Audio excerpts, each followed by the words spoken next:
In ons laaste gedagtes oor visie, en daarmee is ons natuurlik glad nie met die onderwerp klaar nie, gesels ons vandag oor visie vereis vertroue.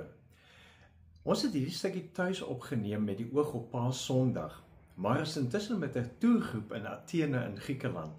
En dis 'n wonderlike voorreg om te kan beleef, want die Griekse gelowiges het 'n paar ander interessanthede wat hulle by hulle viering van Paasondag voeg.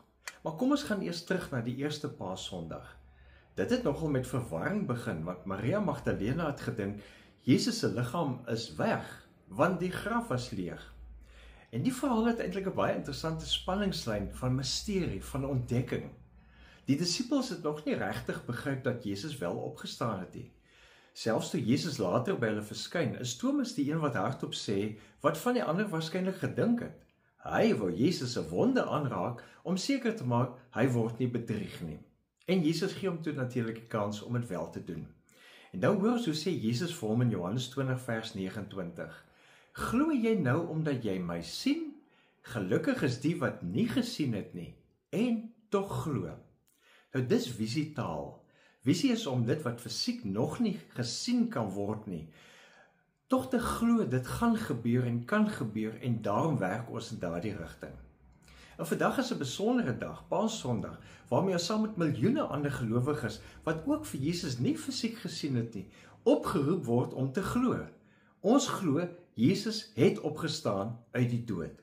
Dis ons belydenis wat krag gee aan die feit dat ons glo, Jesus het vir ons sondes gesterf, maar hy het nie in die graf gebly nie, hy het ons verlos, hy het opgestaan.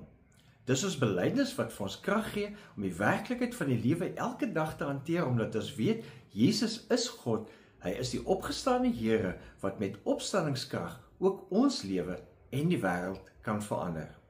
Dis om met geloofsoë te kan kyk, en daarom soos Jesus, en in die naam van Jesus, dinge wat nie reg is nie, reg te maak, om dit wat stukkend is, heel te maak, om treurendes en lydendes te vertroos en by te staan. Want die vertroue wat uiteindelik van ons elkeen gevra word, en waarvan Jesus se opstanding die teken is die vertroue dat God besig is met iets groters, en hy doen dit reeds.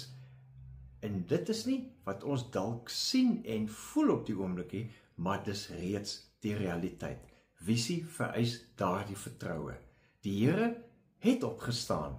Mag dit jou vertroue gee om te bly glo en met visie te leef. Leef geïnspireerd.